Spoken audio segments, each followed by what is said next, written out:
नमस्कार. सुप्रजातर्फे आम्ही तुम्हाला नेहमीच प्रेरक व्हिडिओ देत असतो. त्याचप्रमाणे सण कसे साजरे करायचे ह्याच्याबद्दल देखील मार्गदर्शन करत असतो. हल्ली सणांच्या मागचं शास्त्र जाऊन फक्त एक शास्त्र म्हणून काहीतरी तो सण करायचा अशी एक वृत्ती माणसांमध्ये दिसते. म्हणूनच आज हा मकर संक्रांत म्हणजे काय त्याच्याबद्दलचा व्हिडिओ आम्ही घेऊन येत आहोत. आमचा सुप्रजाचा व्हिडिओ चॅनल आहे. तुम्ही अजून सबस्क्राईब केला नसेल तर तो अवश्य सबस्क्राईब करा. आपल्या मित्रपरिवाराला त्याच्याबद्दल सांगा, लाईक करा, कमेंट करा. मकर संक्रांत या नावावरूनच तुम्हाला कळेल की सूर्य मकर राशीमध्ये ज्यावेळी प्रवेश करतो त्या दिवसाला मकर संक्रांत असं म्हणतात. अनेक ठिकाणी ह्यालाच उत्तरायण असं म्हणतात. पण खरं उत्तरायण 21 डिसेंबरला चालू झालेलं आहे. उत्तरायण म्हणजे काय?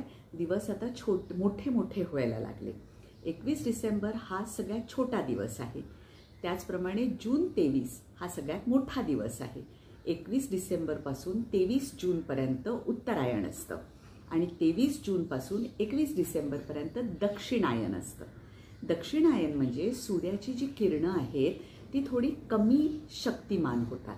त्यामुळे गारवा असतो आणि आपण संक्रांतीला काळे कपडे घालतो. पण ते संक्रांतीला न घालताना पूर्ण दक्षिणायनामध्ये घालायचे.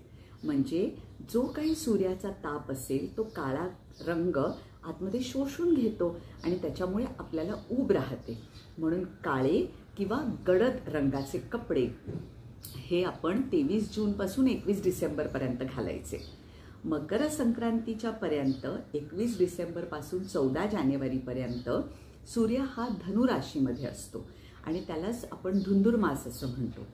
हा काळ जो आहे की तो त्याला संधी काळ म्हणतात. म्हणजे आता दक्षिणायन संपून उत्तरायण चालू होणार.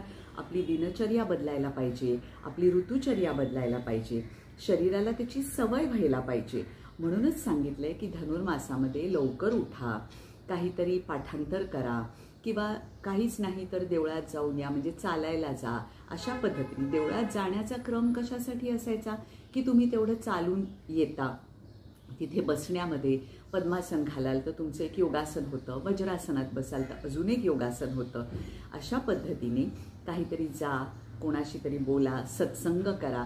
अशा पद्धतीने एकंदर काहीही सण वगैरे नसलेला हा धुंदुरमास असायचा. 21 डिसेंबर ते 14 जानेवारी आणि 14 जानेवारीला मकर राशीमध्ये जेव्हा सूर्य गेला तर त्याला मकर संक्रांती असं म्हणतात. म्हणजे बघा, तिळगुळ हा खरा मकर संक्रांतीपर्यंत खायचा आहे, मकर संक्रांतीला नाही खायचा आहे. म्हणजे 21 डिसेंबरपासून जरी उत्तरायण चालू झालं तरी सुद्धा मकर संक्रांतीपर्यंत थोडीशी थंडी अजून असते. आपल्याला तिळाची, स्नेहाची, जड पदार्थांची अजून गरज असते. म्हणून भोगीची जी भाजी आहे ती भोगीपर्यंत करायची, भोगीला नाही करायची.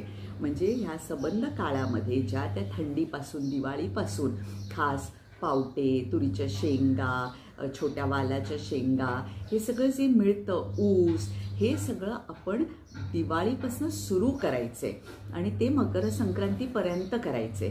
म्हणजे भोगीची भाजी ही भोगीपर्यंत करायची, गुळपोळी ही संक्रांतीपर्यंत करायची. पण आपण त्या दिवशी खातो आणि पुढे पण अनेक दिवस खात राहतो. खरा म्हणजे आता उष्णता चालू झालेली आहे त्यामुळे तोंड येतं, आपल्याला ते तीळ नीट पचत नाहीत आणि तेच आपण जर अगोदर खाल्ले असते तर आपल्याला नीट पचले असते. आता तुम्ही विचाराल त्याच्यावेळी पतंग उडवायचं काय महत्त्व आहे. आपला धर्म हा शास्त्राशी रिलेटेड आहे. पतंग कसा उडतो? उंच उंच भरारी घेत उडतो. त्याचप्रमाणे आपण आपल्या मनाची भरारी उंच उंच करायची. पूर्वीच्या काळी भारत जो होता त्याच्यामध्ये संशोधनं, वेगळ्या वेगळ्या प्रकारच्या नवीन नवीन काही थिअरीज, हे सगळं आपली माणसं शोधून काढायची. आज आपण बघायला गेलो तर शोध परदेशात लागत आहेत. आपण फक्त ते तसेच्या तसे त्यांचं फक्त कॉपी करतोय, बाकी काही करत नाही आहे. जर आपण आपल्या मुलांना अशी पतंगासारखी उंच भरारी घ्यायला लावली आणि शिकवली तर आपल्याकडे सुद्धा शोध नवीन नवीन व्हायला लागतील आणि आपली मुलं त्यांच्या ज्या कक्षा आहेत विचाराच्या त्या पतंगाप्रमाणे उंच उंच होत जातील. त्यामुळे ह्या वर्षी पतंग उडवताना असा मनाशी निर्णय करा. तुमची मुलं लहान असतील तर त्यांना गगनभरारी लावायचं तुम्ही प्रेरणा द्या. अशा पद्धतीने मकर संक्रांत साजरी करा. हा व्हिडिओ तुम्हाला कसा वाटला हे आम्हाला सांगायला विसरू नका. नमस्कार.